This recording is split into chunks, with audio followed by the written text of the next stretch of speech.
Start. I am happy to be here to dedicate to the people of Andhra Pradesh for connected but different projects of the state government.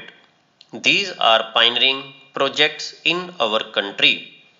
They are aimed at leveraging technology to improve governance and enhance the lives of citizens.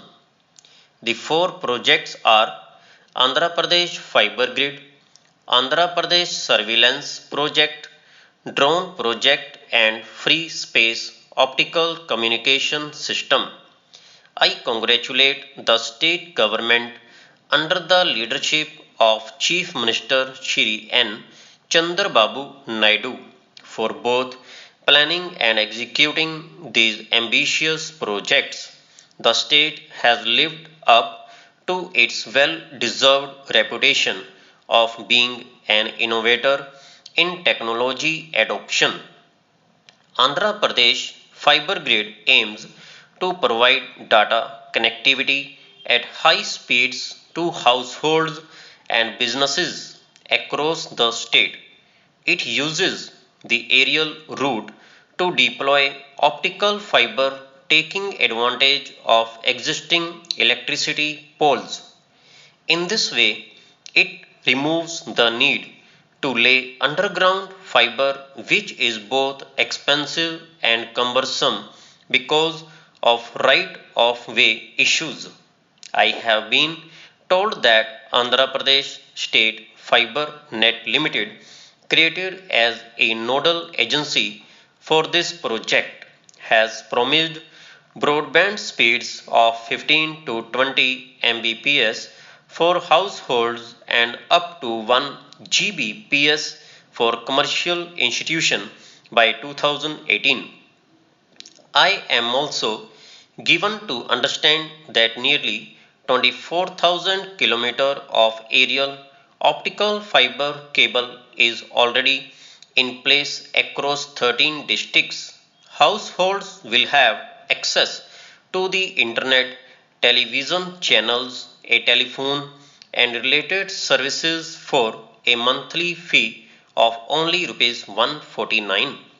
This is extremely impressive and will go a long way in realizing the dreams of digital AP within the wider framework of Digital India and of course of the Government of India's Bharat Net project that is taking broadband connectivity to virtually every Gram Panchayat from an expensive luxury even a decade ago.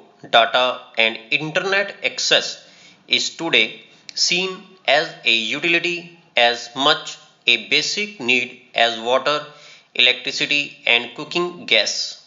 We are moving towards a plug and play system where it will be the norm for houses and office spaces to come pre configured with broadband connectivity.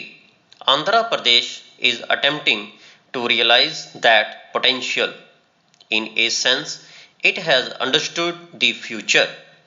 Access to the internet has multiple benefits.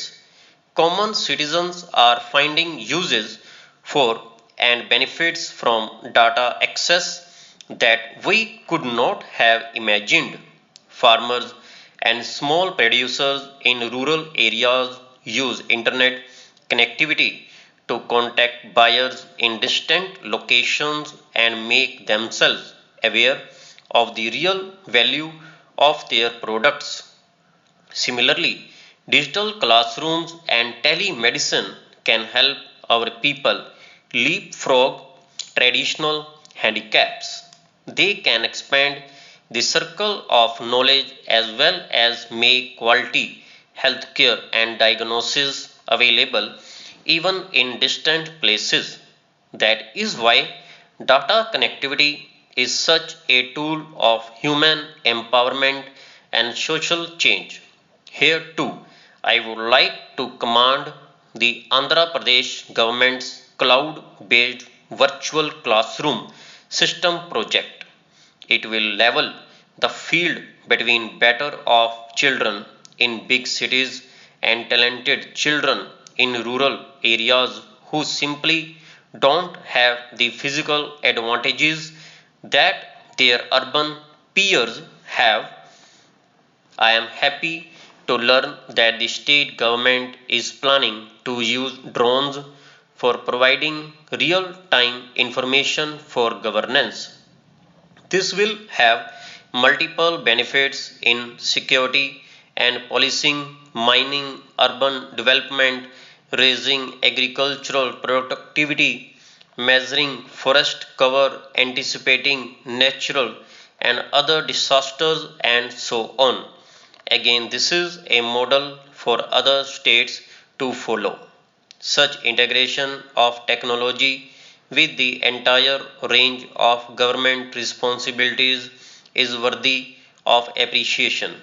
We are moving towards a paradigm where technology is not just an optional add on to governance but more or less drives modern governance in a hyper connected world. Governments and administrations cannot afford to be reactive, they have to be online, on time, and on the ball. Technology is the enabler that allows this. I am particularly interested to know more about the Andhra Pradesh Real Time Governance Center, on which I will be receiving a briefing very shortly. I have been told the Andhra Pradesh Government Center is the biggest such in Asia and is virtually a state secretariat in cyberspace providing several services to citizens. All this is only an appetizer. When the state capital of Amravati is fully constructed, it is expected to be the most technologically compatible city in India. If I could put it so, it is expected to be India's leading technopolis, and the projects I am opening today are a build up to what Amravati and New Andhra Pradesh will represent. The Andhra people and the people of India are looking forward to that. After all, they have come to expect nothing but a quest for excellence from Chief Minister Shri Chandrababu Naidu. I wish him and his government, and I wish the people of Andhra Pradesh the very best for a bright and sunny future. And I wish all of you a very happy and prosperous new years.